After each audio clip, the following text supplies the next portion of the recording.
Hello everyone and welcome to Ritu ma'am classes. हम discuss कर चुके हैं मल्टीपल क्रॉपिंग के बारे में और मॉडर्न फार्मिंग मेथड्स के बारे में। अब हम नेक्स्ट टॉपिक पे जा रहे हैं जो है page number 5। Will the land sustain, क्या लैंड कायम रहेगी, क्या लैंड इसी हालत में हेल्दी बनी रहेगी। Land being a natural resource, it is necessary to be very careful in its use. Land जो है वो एक नेचुरल रिसोर्स है, तो ये बहुत ज़रूरी है कि हम उसके यूज़ में केयरफुल रहें, सावधानी से उसको यूज़ करें। Scientific reports indicate that the modern farming methods have over use the natural resource space. Scientific reports बताती हैं कि जो मॉडर्न फार्मिंग मेथड्स हैं जिसमें केमिकल फर्टिलाइजर्स बहुत यूज़ होते हैं, पेस्टिसाइड्स बहुत यूज़ होते हैं, उसकी वजह से जो ये नेचुरल रिसोर्स हमारा जो ये लैंड है ये ओवर यूज हो रहा है। In many areas, green revolution is associated with the loss of soil fertility due to increased use of chemical fertilizers. Green revolution की वजह से जो सॉइल फर्टिलिटी है वो लॉस हो रही है क्योंकि केमिकल फर्टिलाइजर्स बहुत ज़्यादा यूज़ किए जा रहे हैं। एक क्वेश्चन आपके मन में आ रहा होगा कि ग्रीन रेवोल्यूशन आखिर है क्या। ग्रीन रेवोल्यूशन मैं आपको बता देती हूँ क्या है। Green revolution, the great increase in the production of wheat and rice in India in 1960s is known as green revolution. 1960s के दौरान व्हीट और राइस की प्रोडक्शन में जो बहुत ज़्यादा इंक्रीजमेंट आई, बहुत ज़्यादा बढ़े वो, उसको हम बोलते हैं green revolution. Also, continuous use of groundwater for tube-well irrigation has reduced the water table below the ground. Chemical fertiliser soil fertility को खराब कर रहे हैं और जो ग्राउंड वाटर का ट्यूबवेल के इरिगेशन के लिए ज़्यादा से ज़्यादा जो यूज़ हो रहा है उससे वाटर टेबल जो है वो ग्राउंड से उसका लेवल बहुत कम हो चुका है। Environmental resources like soil fertility and ground water are built up over many years. बहुत ज़्यादा टाइम लगता है इनको दोबारा बनने में। Once destroyed it is very difficult to restore them. We must take care of the environment to ensure future development of agriculture. हमें इसको अपने एनवायरनमेंट को अच्छे से तरह से चलाने के लिए फ्यूचर में, ताकि हमें उससे कोई नुकसान ना हो या हमारी आने वाली जनरेशन्स को कोई प्रॉब्लम्स ना देखनी पड़े, उसके लिए हमें इन चीज़ों का बहुत ध्यान रखना पड़ेगा। अब इसमें एक सजेस्टेड एक्टिविटी है। After reading the following reports from the newspaper और magazines, write a letter to the agriculture minister in your own words telling him how the use of chemical fertilisers can be harmful. ये इतनी important नहीं है, बस मैं आपको इसके जो न्यूज़ है नीचे वो आपको बता देती हूँ, वो थोड़ी सी इंपॉर्टेंट है। Chemical fertilizers provide minerals which dissolve in water and are immediately available to plants. Chemical fertilisers में इस तरह के मिनरल्स होते हैं जो पानी में बहुत जल्दी डिसॉल्व हो जाते हैं और इमीडिएटली प्लांट्स तक पहुंच भी जाते हैं, लेकिन but these may not be retained in the page number 6, retained in the soil for long. लेकिन ये मिट्टी में ज़्यादा देर तक नहीं बने रहते। दे में escape from the soil and pollute ground water. वो सॉइल से निकलकर ग्राउंड वाटर को पोल्यूट करते हैं, रिवर्स एंड लेक्स को भी। Chemical fertiliser can also kill bacteria and other micro organisms in the soil. जो बैक्टीरिया और माइक्रो ऑर्गेनिज्म सॉइल की फर्टिलिटी के लिए बहुत ज़्यादा इंपॉर्टेंट है, केमिकल फर्टिलाइजर की वजह से वो भी किल हो जाते हैं। This means sometimes after their use the soil will be less fertile than ever before. ये सोर्स है आपका down to earth New Delhi से। फिर है the consumption of chemical fertilisers in Punjab is highest in the country. The continuous use of chemical fertiliser has led to degradation of soil health. Punjab farmers are now forced to use more and more chemical fertilisers and other inputs to achieve the same production level, which means cost of cultivation is rising very fast. अब ये जो दो news आपको दी गई है, एक तो chemical fertilisers के नुकसान के बारे में और पंजाब के फार्मर्स को किस तरह से फोर्स किया जा रहा है केमिकल फर्टिलाइजर का ज़्यादा यूज़ किया जाए ताकि क्रॉप प्रोडक्शन ज़्यादा मिले। ये तो हमारा क्वेश्चन था, विल द लैंड सस्टेन। एक हमें और भी इस तरह से क्वेश्चन आ सकता है, how will the land sustain in the village Palampur. किस तरह से हम लैंड को सस्टेन कर सकते हैं विलेज पालमपुर में। Limited use of chemical fertilisers, chemical fertilisers का लिमिटेड यूज करके। Crop rotation, crops should be planted in such a way that land gets time of restore its fertility. Waste of chemical fertilisers और pesticides should not be thrown in the water bodies of village as this will pollute the water. जो chemical fertiliser pesticide का waste है उनको river bodies में ना फेंका जाए, क्योंकि उससे भी पानी जो है वो पोल्यूट होता है। Ground water should be adequately used so that other natural resources also rise properly.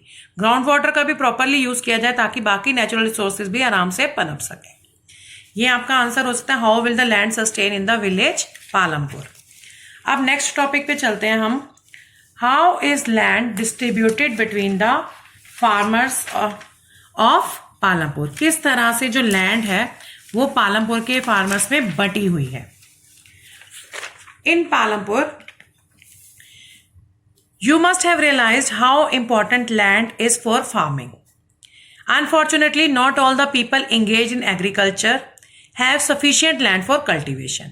In Palampur, about 1/3 of the 450 families are landless. 450 families का जो 1/3 हिस्सा यानी कि 150 families जो कि दलित्स हैं, उनके पास कोई लैंड नहीं है कल्टीवेशन के लिए। Of the remaining families who own land, 240 families cultivate small plots of land less than 2 hectares in size। और जो 240 families हैं उनके पास बहुत स्मॉल प्लॉट्स हैं लैंड के 2 हेक्टेयर से भी कम। Cultivation of such plots does not bring adequate income to the farmer family. इतने छोटे प्लॉट्स हैं कि उनकी इनकम भी प्रॉपर नहीं होती फार्मर की फैमिली के लिए। You can see the large number of small plots scattered around the village in the picture. ये जो पिक्चर बताई गई है ये सारे जो हैं स्मॉल प्लॉट्स बने हुए हैं। ये प्लॉट्स ये सब स्मॉल प्लॉट्स हैं। पिक्चर 1.5 में Palampur village distribution of cultivated land. And on the other hand more than half of the area of the village is covered by plots that are quite large in size. In Palampur there are 60 families of medium and large farmers who cultivate more than 2 hectares of land, and few of the large farmers have land extending over 10 hectares or more। कई farmers के पास तो 10 hectare से भी ज्यादा land है, कुछ farmers के 2 hectare से थोड़ी ज्यादा लैंड है। 60 फैमिलीज ऐसी हैं मीडियम और लार्ज फार्मर्स की। तो ये आपको पूरा इसका एरिया बताया गया है जो पिक्चर 1.5 में आपको दिखाया गया किस तरह से लैंड को कल्टिवेटेड लैंड को डिस्ट्रीब्यूट किया गया। In 1960, एक और भी आपको दिया हुआ है ये। In 1960, Gobind was a farmer with 2.25 hectares of largely unirrigated land. With the help of his 3 sons, Gobind cultivated the land. Though they didn't live very comfortably, the family managed to feed itself with a little bit of extra income from one buffalo that the family possessed. Some years after Gobind's death, this land was divided among his 3 sons. Each one now has a plot of land that is only 0.75 hectare in size. Even with improved irrigation and modern farming method, Gobind's sons are not able to make a living from their land. They have to look for additional work during part of the year.